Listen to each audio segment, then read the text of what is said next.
dari pengamatan kita bisa kita dapatkan sebagai pembanding gitu untuk ke kesehatan penerbangan itu. Jadi kita sudah bersurat, mungkin kita akan segera mendapatkan data itu yang kita bisa mudah-mudahan kita bisa membantu dalam hal ini melengkapi data kita untuk identifikasi. Ya, mungkin dari Pak Kabid DPI bisa menambahkan terkait dengan surat menyurat ini.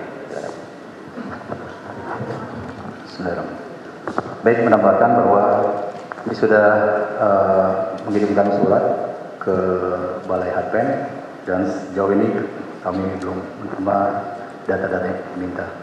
Mungkin masuk 1-2 hari ini. Demikian.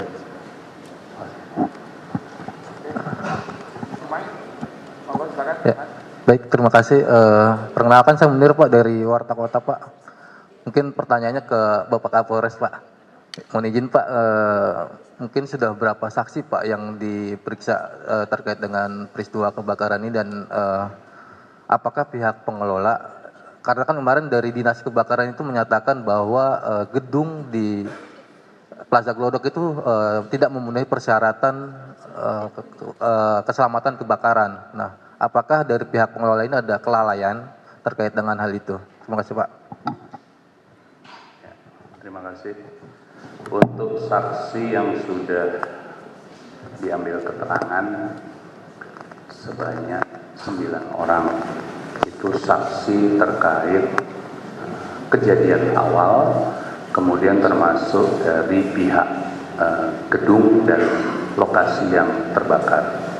Kemudian kami juga masih akan melanjutkan memanggil beberapa saksi dari karyawan yang ada dan dari pengunjung yang ada. Tadi disampaikan terkait pengelola. Baik. Pengelola dari manajemen juga sudah dipanggil. Mereka masih menyiapkan data, ya, kesiapan administrasi prosedur mereka dalam menanggulangi kejadian bencana. Nanti akan dilengkapi oleh mereka dan akan kami komunikasikan dengan Dinas Pemadam Kebakaran. Apakah SOP yang sudah mereka siapkan sesuai atau tidak dengan standar keamanan apabila terjadinya kebakaran. Demikian, terima kasih. Terima kasih. Jadi Mas, jaringan tanya. Selamat pagi, saya Henry dari fakta.com. Saya mau bertanya perihal kendala kesulitan proses laboratorium secara teknis pencocokan identifikasi antara bagian tubuh body part sama sampel dari keluarga. Itu gimana Pak? Terima kasih. Terima kasih atas pertanyaannya. Jadi kami memang menerima dan memeriksa dari seluruh ke instalasi forensik rumah sakit sejumlah 30 sampel DNA postmortem, yaitu sampel yang didapat dari bagian tubuh yang ada. Tadi Suaranya hilang.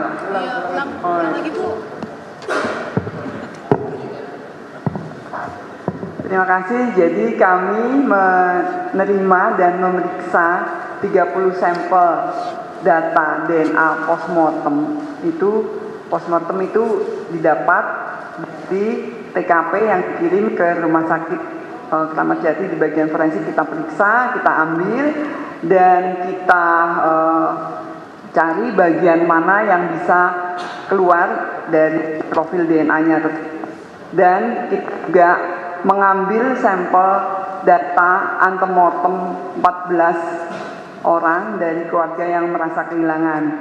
Dan kita semua udah ada profilnya yang antemortem, tapi yang postmortem itu sangat sulit karena dari bagian tulang sudah hampir semuanya terdegradasi, sehingga kita harus mencari lebih dalam lagi dari bagian tubuh, contohnya jaringan otot ya, atau jaringan kulit, atau rambut, atau bahkan gigi. Dan kita masih terus bekerja sampai mungkin benar-benar bisa keluar secara maksimal dari profil DNA tersebut. Dan ini ada tambahan lagi dari TKP belum kita periksa dan kita belum ambil sampel DNA-nya dari postmortem tersebut. Terima kasih. Selamat pagi. Perkenalkan saya dari Aktual.com. Untuk pertanyaan Kapolres Jakarta Barat. Pak, bagaimana Pak aktivitas tenan-tenan di sana Pak dengan pancanya musibah kebakaran Glodok Plaza itu Pak? Itu aja Pak. Tenan-tenannya kan saya dengar katanya di situ kawasannya lagi ditutup Pak. Bagaimana aktivitasnya Pak? Apakah berjalan atau kondisinya bagaimana Pak? Itu aja Pak. Terima kasih. Ya, terima kasih. Terkait kegiatan di lingkungan Glodok tetap beroperasi, namun yang terkait dengan gedung utamanya yang terjadi kebakaran sampai saat ini masih sebagian tertunda, yang di bawahnya langsung, namun yang di sisi sampingnya sudah ada aktivitas. Terima kasih. Monggo Mbak, silakan.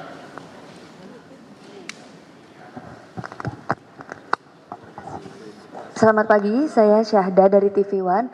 Ingin bertanya seperti yang sebelumnya dijelaskan oleh Pak Karungkit. Tadi sempat menyebutkan bahwa ada korban yang dibawa ke Pekanbaru, Makassar, dan masih ada yang di RS. Nah, mungkin Bapak bisa menjelaskan lebih detail kepada kami korban atas nama yang mana yang akan dikirim ke Pekanbaru dan Makassar. Lalu apakah prosesnya melalui penjemputan keluarga datang ke sini atau dari pihak rumah sakit yang langsung mengirimkan jenazah ke lokasi? Terima kasih. Untuk Yuki Fitra Raja itu akan dibawa ke Pekanbaru. Nanti dari rumah sakit ke bandara kita siapkan ambulan. Tapi nanti keluarga yang dari Cengkareng ke Pekanbaru dari keluarga atau dari yang lain.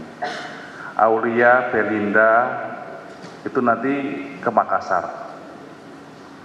Sedangkan Osima Yukari sementara hasil koordinasi mau dititipkan ini karena orang tuanya masih di luar negeri. Untuk koordinasi dengan keluarga.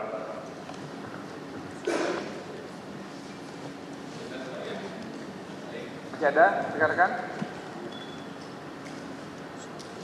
Oh, masih ada, silakan. Izin Pak, saya Rama dari Kompas. Mau menanyakan saja penegasan untuk petugas yang di lapangan dengan Pak Kapolres ya Pak ya. Kendala-kendala yang dialami tadi Pak, selain karena belum banyaknya reruntuhan yang juga menghalangi TKP, apakah dalam proses pencarian body part itu petugas-petugas juga mengalami kendala di lapangan? Apakah memang menyatu dengan material tersebut sehingga pencarian body part agar terkendala begitu? Juga dari pihak rumah sakit juga ingin menanyakan mengenai dari 30 sampel yang sudah dikirimkan dan juga tambahan itu jika pun tidak ada di antara body part tersebut yang tidak sesuai dengan 14 antemortem yang sudah dikirimkan itu, apakah nanti bisa dinyatakan bahwa korban itu tidak ditemukan atau seperti apa mekanismenya? Apakah akan terus dicari bagian tubuh tersebut sampai ketemu ataukah memang nanti dibilang bahwa ini tidak cocok dengan data antemortemnya? Terima kasih. Ya. Untuk kegiatan di TKP, hambatan personil atau petugas gabungan yang melakukan penyisiran seperti tumpukan atau runtuhan tadi, memang lokasi di sana banyak benda-benda lain juga yang terbakar, sehingga tadi kita mengutamakan asas ketelitian ya. Jadi perlu pelan-pelan, ya, tidak terburu-buru untuk mengumpulkan benda-benda yang ditemukan. Namun petugas di sana juga ada petugas yang memiliki kompeten mengenali body part, jadi sehingga yang menentukan itu bisa dikumpulkan yang dianggap body part adalah petugas yang memiliki kompetensi tersebut. Terima kasih. memang Saat ini penyisiran difokuskan di lantai 8 sesuai dari posisi pertama kali ditemukannya yang diduga body part itu. Jadi diutamakan lantai 8 saat ini.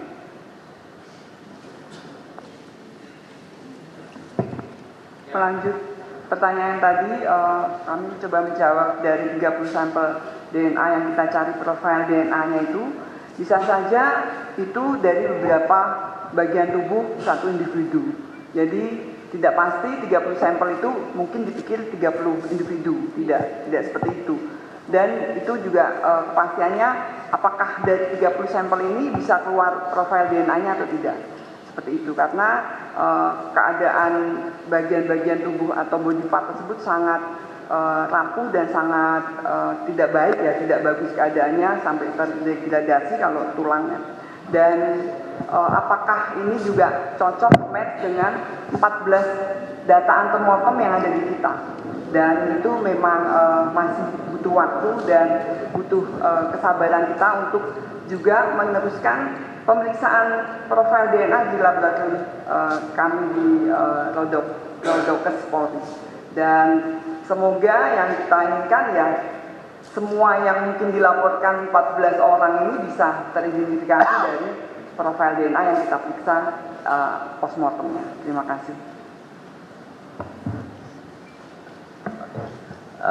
Mungkin bisa kami tambahkan rekan-rekan sekalian, barangkali dalam berbagai kesempatan sebelumnya itu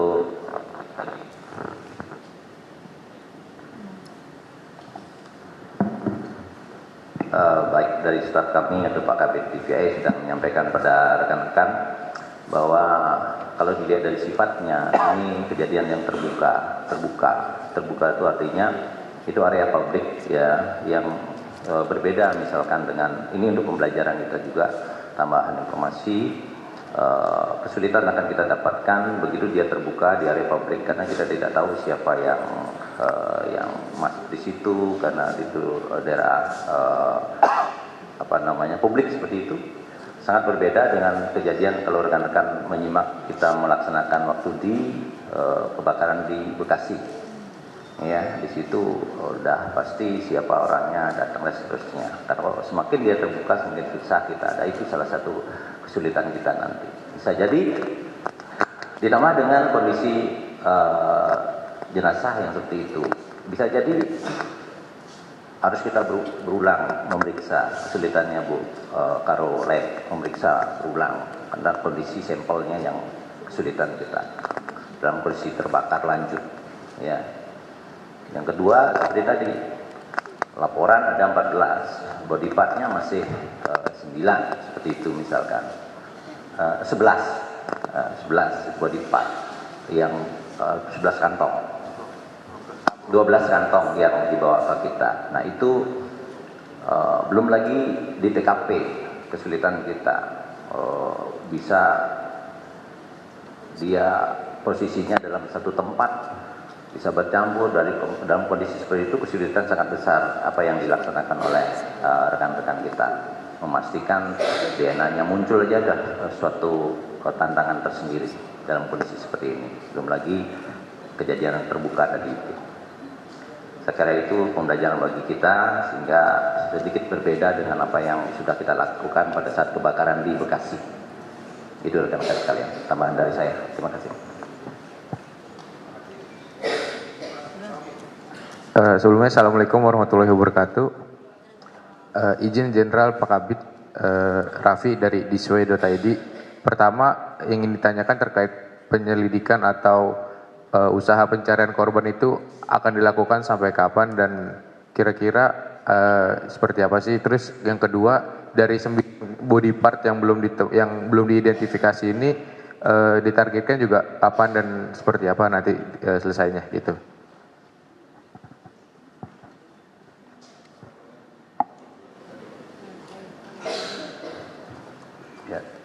Untuk penyelidikan atau penyisiran dari korban yang ada di TKP nanti menunggu dari Katim, Kepala Tim Penanggulangan Bencana. Kami akan koordinasi dengan BPBD ya, sampai kapan, dan kami akan koordinasi juga dengan pihak terkait lainnya untuk melakukan penyisiran itu diberi ada batas waktu atau tidak. Ya, baik, terima kasih.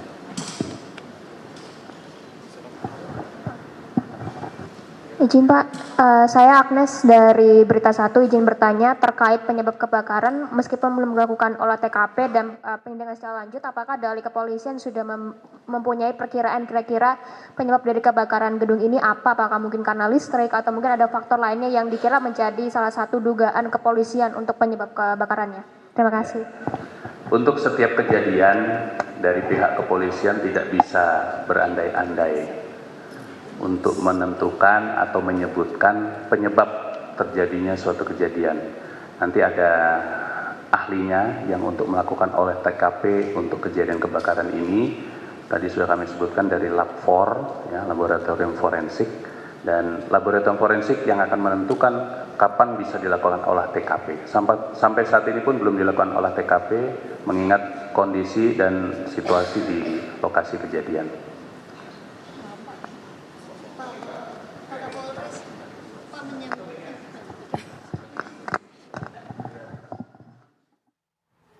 Ya pemirsa, hingga saat ini 3 jenazah sudah teridentifikasi, 2 jenazah berjenis kelamin perempuan, 1 jenazah berjenis kelamin laki-laki yang rencananya 3 jenazah akan diberikan ke keluarga masing-masing. Sementara hingga kini polisi masih melakukan penyisiran di lokasi kebakaran Glodok Plaza. Polisi juga terkendala untuk melakukan pencarian korban lantaran material masih bertumpuk dan dikhawatirkan body part atau bagian tubuh korban hancur. Informasi tadi juga pemirsa sekaligus menutup jumpa kita dalam Breaking News. Setelah ini Anda dapat menyaksikan program Kabar Utama Pagi. Saya Rehana Mezia pamit undur diri. Terima kasih dan sampai jumpa.